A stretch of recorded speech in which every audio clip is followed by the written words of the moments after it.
এবারে আমরা বিশ্বকাপের খবরে যাচ্ছি, আর বিশ্বকাপের এই খবরে এখন আমরা আলোচনা করব, গল্প করব, আড্ডা দিব বিশ্বকাপের খবর নিয়ে। এই মুহূর্তে আমাদের সঙ্গে উপস্থিত রয়েছেন এটি নিউজের চিফ রিপোর্টার রেজওয়ান ফয়েজ। আমরা তাকে স্বাগত জানাতে চাই। দুর্দান্ত একটা ম্যাচের কথা যদি বলি, তবে গতকালকে রাতে আমরা দেখেছি যে অপ্রতিরোধ্য একটা দল ফ্রান্স, সেই ফ্রান্সকে 16 বছর পরে স্পেন তারা হারিয়ে দিয়ে 2-0 গোলের ব্যবধানে তারা ফাইনালে প্রথম দল হিসেবে। গতকালকের ম্যাচটা নিয়ে একটু কথা বলতেই হয়, যদিও আর্জেন্টিনা ইংল্যান্ডের ম্যাচ অপেক্ষায় আছে। গতকালকের এই ম্যাচকে কিভাবে দেখেন? গতকালের ম্যাচটা হচ্ছে আসলে লড়াইটা ছিল এই টুর্নামেন্টে সবচেয়ে প্রখর, যদিও দুর্দান্ত আক্রমণ ভাগ ছিল ফ্রান্সের, এবং সবচেয়ে জমাট রক্ষণ ছিল হচ্ছে স্পেনের। স্পেনে এখন পর্যন্ত একটা গোল কনসেপ্ট করেছে, সবচেয়ে জমাট রক্ষণ ভাগ। এই ফ্রান্সের আক্রমণ ভাগ এবং স্পেনের রক্ষণের একটা লড়াই ছিল।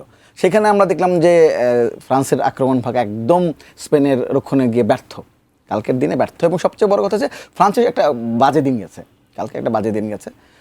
প্রথমার্ধে তো তারা এই পোস্টে শটই নিতে পারেনি, একটা শট ছিল মনে হয়। তো খুবই বাজে দিন গেল। সেই এমন সমস্যাটা হচ্ছে এমন একটা বাজে দিন গেল যে সেমিফাইনালে বাজে দিন গেল, মানে দিন গেল তো গেল, সেটা একদমই আমরা সবাই প্রত্যাশা করছিলাম যে একটা লড়াই হবে, যেহেতু সবাই বলছিল যে ফাইনালের আগের ফাইনাল এটা, এই টুর্নামেন্টে সবচেয়ে শক্তিশালী দুটো দল মুখোমুখি হচ্ছে। কিন্তু ফ্রান্সের খেলা, স্পেন তাদের যে সমর্থক বা আমরা যারা ফুটবল দেখি সবাই, স্পেন তাদের সব দর্শকদের মন ভরিয়েছে। স্পেনের খেলা চমৎকার খেলেছে তারা, কিন্তু ফ্রান্স একদম মানে এই ম্যাচটাতে একদম তারা মানে ফ্রান্স মনে হয় ঘুমিয়েছিল। এমবাপ্পের যদি বলি, এমবাপ্পে কিন্তু পুরো ম্যাচ জুড়ে পোস্টে শট মানে একটা না দুটা। এমবাপ্পের মতো প্লেয়ার আমরা দেখি, এমবাপ্পেকে এমনভাবে আটকে রেখেছে। মানে সেটা কি আসলে আটকে রাখার একটা টার্ম আপনি ব্যবহার করেছেন? তার মানেটা কি যে স্পেনের যে পুরোপুরি হোমওয়ার্ক এবং যেভাবে ভেবেছেন সেভাবে প্রপারলি প্রয়োগ করতে পারার কারণে কি অবস্থাটা ঘটেছে আসলে? হ্যাঁ, অবশ্যই স্পেনের একদম রক্ষণ যেভাবে কাজ করেছে, তাদের মিডফিল্ড ভালো খেলেছে, তাদের ফরওয়ার্ডরা ভালো খেলেছে, তাদের গোলকিপার খুবই অনেকগুলো ভালো ভালো সেভ করেছে। স্পেনের যা করেছে, যেখানে যেদিন ভালো দিন যায় আর কি, যেটা করছে সেটাই ভালো গেছে। ফ্রান্সের যেটা হয়েছে যে তাদের সাথে দিনটাই খারাপ গেছে, কারণ এরকম রক্ষণের বিরুদ্ধে ফ্রান্সের যে আক্রমণ ভাগ এমবাপ্পে আছে, আক্রমণ ভাগ যেটা আছে, তারা 2-1টা গোল বের করতে পারতই। কিন্তু কেন জানি এই ম্যাচে একদম মানে যা করছিল তাই খারাপ হচ্ছিল, যা করছিল তাই হচ্ছিল না।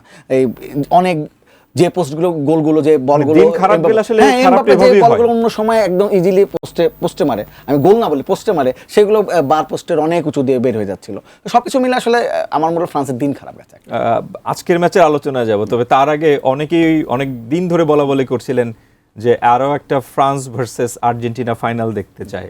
প্রশ্নটা যদি এভাবেই শুরু করি, তৃতীয় স্থান নির্ধারণী ম্যাচ খেলবে কিন্তু ফ্রান্স। আর্জেন্টিনার সমর্থক, আপনি নিঃসন্দেহে আর্জেন্টিনার সমর্থক, সেটা আপনার বডিলি বোঝা যাচ্ছে। সে কারণে যদি প্রশ্নটা করি যে ইংল্যান্ডের বিপক্ষে আর্জেন্টিনা কি তাহলে তৃতীয় স্থান নির্ধারণী ম্যাচে ফ্রান্সের সাথে মুখোমুখি হবে, নাকি ফাইনালি খেলবে স্পেনের সঙ্গে? আচ্ছা, এই ম্যাচটা খুবই ক্রিটিক্যাল এর জন্য বলি যে আমরা যেমন কালকে এমবাপ্পে বলেছিল যে আমরা স্পেনের সাথে ট্যাকটিক্যালি এবং টেকনিক্যালি দুই জায়গায় হেরে গেছি।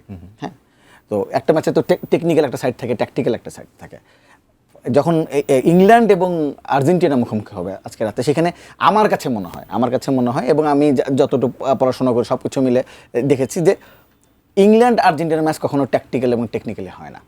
এই ম্যাচটা একটা আবেগের জায়গা, এই ম্যাচটা একটা অন্য একটা আগ্রাসনের একটা জায়গা। হ্যাঁ, আগ্রাসন থাকবে এই ম্যাচে। আপনি হয়তো এটার সাথে রিলেট করবেন ফকল্যান্ড যুদ্ধ, তারপরে 86 হ্যান্ড অফ গড। তো ফকল্যান্ড যুদ্ধ কিন্তু একটা বড় ব্যাপার। ফকল্যান্ড যুদ্ধের পরে তো 86-তে গিয়ে এই হ্যান্ড অফ গডটা হলো।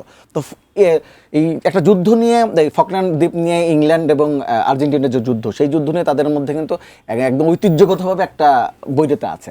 তো তারপরে সেটা যখন 86-তে গেল, 86 যখন ম্যারাডোনা একটা হ্যান্ড অফ গোল দিল, সবাই শুধু যারা আর্জেন্টিনার বিপক্ষে যারা আর্জেন্টিনা সাপোর্ট করে তারা শুধু হ্যান্ড অফ গোলটাই বলে যে হাত দিয়ে গোল দিয়েছে ম্যারাডোনা, কিন্তু সেটা বলে না যে তার পরের একটা গোল, গোল অফ দ্য সেঞ্চুরি, সেটা বলেন অসাধারণ একটা গোল, এখনও 100 বছরের মধ্যে এরকম গোল হয়নি বলে।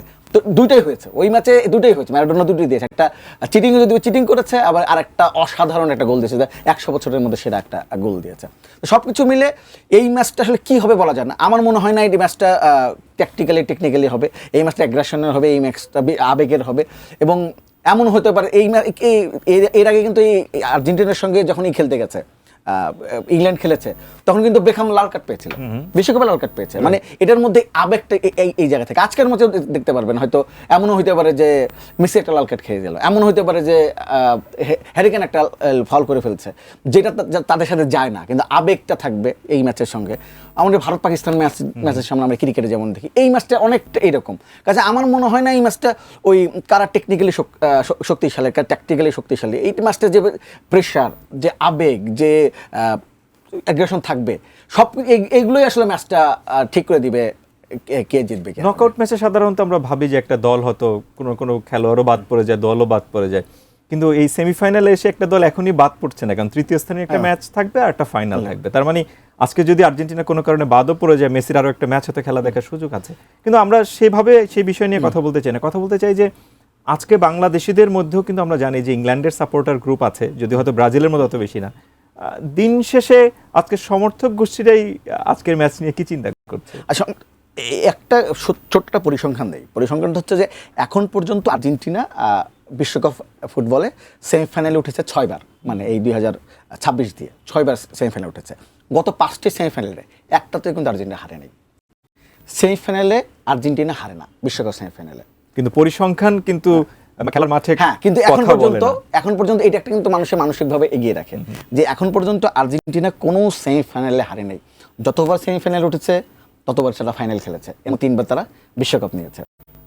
কাজেই 5বারের মধ্যে তারা 5বার সেমিফাইনাল খেলেছে, 5বার ফাইনালে গেছে, এর মধ্যে 3বার তারা বিশ্বকাপ নিয়েছে, মানে ফাইনালে যে জিতেছে। কাজে আর্জেন্টিনাকে ফেলে দেওয়ার কোনো সুযোগ নাই। কাজে পরিসংখ্যানগত দিক দিয়ে আমরা যদি ইন্ডিভিজুয়াল খেলোয়াড়দের কথা বলি, যে ধরেন আর্জেন্টিনাতে তো আসলে একদমই মেসি নির্ভর একটা দল, সেই ক্ষেত্রে ইংল্যান্ডে কিন্তু অনেক পারফর্মার আছে তাদের দলকে টেনে নিয়ে যাওয়ার ক্ষেত্রে। মেসিকে যদি খুব প্রপারলি মার্কিং করে সেই অবস্থাটা তৈরি করতে পারে, গতকালকে যেটা আমরা দেখেছিলাম যে স্পেন যেটা করেছে কিলিয়ান এমবাপ্পের ক্ষেত্রে, তবে কি সেই প্রত্যাশার প্রতিফলন ঘটবে মাঠে? পরিসংখ্যান আরেকটা দিই, সেটা হচ্ছে যে এই বিশ্বকাপে এখন পর্যন্ত আর্জেন্টিনা 6টা ম্যাচ খেললো, 17টা গোল দিয়েছে। কাজে শুধু মেসি, এর মধ্যে 8টা হচ্ছে মেসির। কাজে কেউ যদি বলে যে আর্জেন্টিনা শুধু মেসি নির্ভর দল এবং এই ইংল্যান্ডকে সবাই এত শক্তিশালী দল বলছে, অবশ্যই শক্তিশালী, খুবই শক্তিশালী দল, 13টা গোল দিয়েছে। হ্যাঁ, কাজে গোল সংখ্যা কিন্তু এই বিশ্বকাপে আর্জেন্টিনা এখন এগিয়ে আছে। কাজে মেসি নির্ভর দল, স্লো খেলে, উইং নাই, হ্যাঁ, ডিফেন্স দুর্বল, নানা ধরনের আর্জেন্টিনার খেলা নিয়ে সমালোচনা আছে। তারপরে যখন আপনি স্কোরশিট দেখবেন, 17টা গোল 6 ম্যাচে আর্জেন্টিনা দিয়েছে। আর্জেন্টিনা কিন্তু এইখানে গোল দেওয়ার সংখ্যায় কিন্তু অনেক এগিয়ে আছে। আর্জেন্টিনা অনেকগুলো ম্যাচ, যদিও সবাই বলছে যে এটা আর্জেন্টিনার এক ধরনের কি নেতিবাচক দিক, আর্জেন্টিনা অনেকগুলো খুব কি বলবো tension match, high tension match খেলছে না, কেপ ভার্দের সঙ্গে খেললো, মিশরের সাথে খেললো, তারপরে সুইজারল্যান্ডের সঙ্গে পরপর 3টা ম্যাচ একদম নার্ভ নিয়ে খেলেছে। আর্জেন্টিনা দেখিয়েছে শেষ মুহূর্ত পর্যন্ত তারা লড়ে এবং তাদের 2 গোলে পিছিয়ে যাক, মানে আপনি 85 মিনিট পর্যন্ত বা 75 মিনিট পর্যন্ত আপনি 2 গোলে পিছিয়ে থাকার পরে কিন্তু আর্জেন্টিনা ফেরত চলে আসে। তো তাদের সেই মানসিক শক্তিটা আছে আর্জেন্টিনার। আমার কাছে যেটা মনে হয়, আর্জেন্টিনা সবাই মেসি নির্ভর দল বলছে, মেসি অবশ্যই, যদি বলি মেসি হচ্ছে যে কোনো দলের জন্য সম্পদ, আর্জেন্টিনা যদি বলে আমাদের একটা মেসি আছে, এটা আমরা গত ওয়ার্ল্ড কাপে আসলে মনে করেছিলাম যে মেসি বুঝি আর খেলবেন না, কিন্তু এই বয়সে প্রায় 40 বছর বয়সে একজন অ্যাথলেট যেভাবে মাঠে খেলছেন, আসলে বোঝা যাচ্ছে না ওনার কাছে বয়স শুধু একটা নাম্বারই মনে হচ্ছে। প্রশ্নটা অন্য জায়গাতে, সেটা হচ্ছে যে দলগুলোকে কি একটু টায়ার্ড মনে হয় কিনা, এবং সর্বশেষ ম্যাচগুলো যে দীর্ঘ সময়ের ম্যাচ, 120 মিনিটের মাঠে থাকা, তারপরে টানা খেলা চলছে 48 দলের বিশ্বকাপ, আর্জেন্টিনা দলকে একটু ক্লান্ত মনে হয় কিনা? টায়ার্ড হওয়ার কারণ নেই, কারণ তারা এটা সবই তো প্রফেশনাল প্লেয়ার এবং তারা যখন লিগে খেলে বিভিন্ন দলের লিগে খেলে, তখন তো 48 মিনিট, একটা ম্যাচ দলের তো তখন 30-40টা করে ম্যাচ থাকে, সারা বছর ধরে তারা ম্যাচ খেলে, তারা কিন্তু লম্বা লিগ খেলে বুঝতো, কাজে টায়ার্ড হওয়ার কিছু নাই, টায়ার্ড হবে না। হ্যাঁ, আর্জেন্টিনার যেটা মনে হচ্ছে, আর্জেন্টিনার দলের সব যেটা বলে সমালোচনা আছে, তারা স্লো খেলে, আর্জেন্টিনা স্লো খেলে এবং পাসগুলো ভুল হচ্ছে, অনেক কিছুই ঠিক হচ্ছে না মাঠে। কিন্তু শেষ পর্যন্ত যে 2টা ফ্যাক্টর আছে, একটা তারা শেষ পর্যন্ত লড়াই করতেছে, এক পর্যন্ত তারা মনেই করতেছে তারা জিতে যাবে, কেমনে যেন জিতগুলো চলে আসতেছে এবং শেষ পর্যন্ত গোল দিতে পারতেছে। ফরওয়ার্ড লাইন কিন্তু শুধু মেসি নির্ভর না, আলভারেজ আছে, মার্টিনেজ আছে। কাজে এমন না যে আর্জেন্টিনা একদম শুধু মেসি নির্ভর। মেসির কিন্তু আমরা যখন এই বিশ্বকাপ শুরু করে, আমরা কিন্তু মেসি যে এই ফর্মে থাকবে, মানে 8টা গোল দিয়ে দিবে, কেউ চিন্তাই করে নাই। সবাই চিন্তা করেছিল মেসি এবার পেছনে খেলবে, গোল বানিয়ে দিবে, অ্যাসিস্ট করবে, এবং মেইন গোল আসলে ফরওয়ার্ডরা করবে। মেসি যে এই অবস্থায় চলে আসবে, এটা আসলে বোনাস হিসেবে আসছে।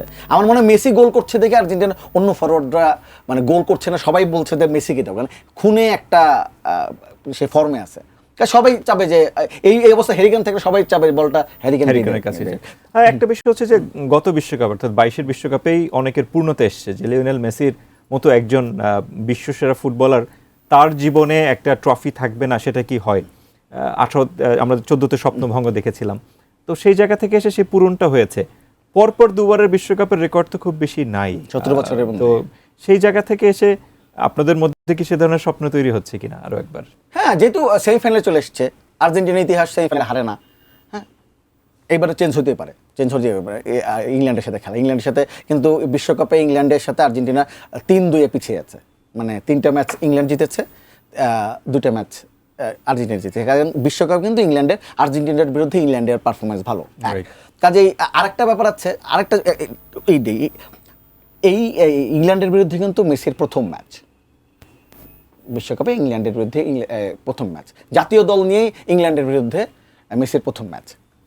কাজে সব মানে আজকে মেসি কেমন খেলবে, মানে যদি নর্মাল একটা লোককে জিজ্ঞেস করি, আজকে তো মেসি তার সর্বোচ্চ দিয়ে খেলার চেষ্টা করবে, যেহেতু গত ম্যাচটাতে গোল পায় নাই। হ্যাঁ, আমি সর্বোচ্চ দিয়ে খেলার চেষ্টা করবে, তার প্রথম ম্যাচ এবং সম্ভবত শেষ ম্যাচ যদি বলে ইংল্যান্ডের বিরুদ্ধে।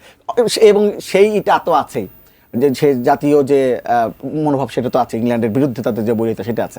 আরেকটা হচ্ছে যে মেসি যখন ক্লাবে খেলে, ইংলিশ ক্লাবগুলোর বিরুদ্ধে কিন্তু মেসির পারফরমেন্স অসাধারণ, এবং হোমওয়ার্কিংটা ভালো আছে, অসাধারণ। ইংলিশ দলকে পেলেই মেসি 2-3টা করে গোল করে। সবচেয়ে বেশি গোল কিন্তু চ্যাম্পিয়ন্স লিগে মেসির ইংলিশ দলগুলো, 27টার মতো মনে গোল আছে চ্যাম্পিয়ন্স লিগে মেসি ইংলিশ দলগুলো। বাংলাদেশের যারা ফুটবল সমর্থক আছে, একটা দীর্ঘ সময় ধরেই তো তারা এক রকমের ফুটবল এন্টারটেইনমেন্টে বুঁদ হয়ে আছে, তাদের জন্য কি বলছেন আজকের এই ম্যাচ পূর্ব সময়, বিশেষ করে আর্জেন্টিনার সমর্থকদের জন্য?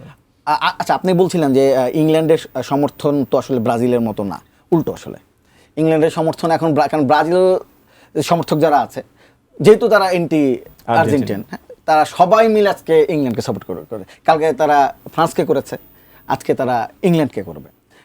যেহেতু তারা মনে করছিল যে আর্জেন্টিনা ফাইনালে গেলে ফ্রান্সের সাথে পারবে না, ফ্রান্স খুব ভালো খেলছিল, তো আজকে সবাই ইংল্যান্ড, কাজে বাংলাদেশ ইংল্যান্ডের সাপোর্টার আজকে, আর্জেন্টিনার বাদ সবাই।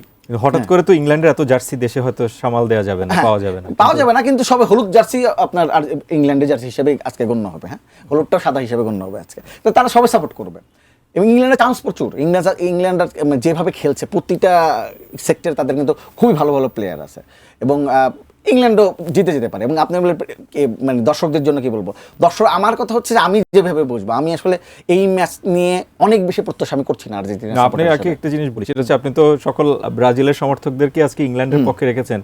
আমরা যদি ভুল না করে একটা আলোচনাতে আপনাদেরই উপস্থিতিতে মাননীয় প্রধানমন্ত্রী আকার ইঙ্গিতে বলেছেন যে দীর্ঘদিন তিনি একটা দেশে ছিলেন, সেই দেশের তিনি সমর্থক, একদম খুবই আর্লি স্টেজ ওয়ার্ল্ড কাপের সেই দলটা সেমিফাইনালে আর্জেন্টিনার মুখোমুখি, এটা কেউ বা কিভাবে দেখছেন? হ্যাঁ, অবশ্যই তিনি তার ব্যক্তিগত দৃষ্টিতে অনেক দিন তিনি বলছেন একটা দেশে আমি 17 বছর ছিলেন, আসলে খুব স্বাভাবিকভাবেই তিনি ইংল্যান্ডে সাপোর্ট করবেন। এবং একটা অনেকে আছে যে সে হয়তো এর জন্যই হয়তো ইংল্যান্ডকে সাপোর্ট করবে পলিটিক্যাল কারণে। আমাদের বাংলাদেশে অনেক সিলেটি আছে ইংল্যান্ড সাপোর্ট, ইংল্যান্ডের সাপোর্ট আছে। অনেকে আবার দেখে, তো অনেকে তো ইংল্যান্ডের যে লিগগুলো হয়, হ্যাঁ, সেগুলো দেখে। কাজে ইংল্যান্ডের অনেক দলের, ম্যান সিটি সাপোর্টার, কেউ লিভারপুলের সাপোর্টার, কেউ আর্সেনালের সাপোর্টার, বাংলাদেশে প্রচুর সাপোর্টার আছে, তারা ইংল্যান্ডকে সাপোর্ট করবে। আর ইংল্যান্ড তো আসলে একটা ভালো দল, তবে ইংল্যান্ডের চোকার, ইংল্যান্ডের চোকার, তারা কিন্তু সব বড় টুর্নামেন্টগুলোতে এসে ফাইনালে যেতে পারে না। মানে সকল পরিসংখ্যান কি যেখানে এসে থামছে সেটাই আর্জেন্টিনার জন্য ইতিবাচক, এটাই কি বলতে চাচ্ছেন নাকি? বিশ্বকাপে আর্জেন্টিনা ইংল্যান্ডের সাথে রেকর্ড খারাপ, কিন্তু সেমিফাইনালে আর্জেন্টিনার রেকর্ড অসাধারণ 100%। কাজে এইখানে একটা ব্যাপার আছে।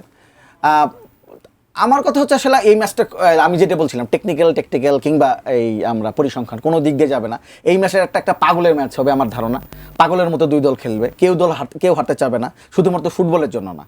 আমি যেটা বলতাম, দুই দেশের মধ্যে যে বৈরিতা, যে সম্পর্ক, সবকিছু, ফকল্যান্ড যুদ্ধ, মানে স্পোর্টসে অনেক আবেগ থাকে, সেই আবেগের সবকিছুই আজকে মনে হয় পাওয়া যাবে এই ম্যাচে। আমার আশা করছি সবাই এই ম্যাচটা উপভোগ করবে। এটা এমন হতে পারে 1-1 গোলে ড্র, তারপরে অতিরিক্ত সময় এমনকি পেনাল্টি শুট আউটে যেতে পারে, লাস্ট ওয়ার্ল্ড কাপের ফাইনালের মতো যেতে পারে। দেখা যাক কি হয়, আমরা অপেক্ষায় থাকি। আমাদেরকে সময় দেওয়ার জন্য আপনাকে ধন্যবাদ আপনাকে। দর্শক, আমরা আসলে ফুটবল বিশ্বকাপ নিয়ে আড্ডা দিচ্ছিলাম রেজওয়ান ফয়েজের সঙ্গে। তিনি আমাদের চিফ নিউজ প্রেজেন্টার। আর এই ছিল আমাদের বিকেল 5টার নিউজ আওয়ার। আমাদের আমাদের চিফ নিউজ রিপোর্টার তিনি আমাদের সঙ্গেই ছিলেন। আশা করছি আপনাদের ভালো লেগেছে। আর আজকের বিশ্বকাপ ফুটবলের যে দ্বিতীয় সেমিফাইনাল সেই ম্যাচ উপভোগ করবেন আপনারা। আশা করছি আপনাদেরও ভালো লাগবে। এই ছিল আমাদের বিকেল 5টার নিউজ আওয়ার। এতক্ষণ সঙ্গে থাকার জন্য ধন্যবাদ সবাইকে।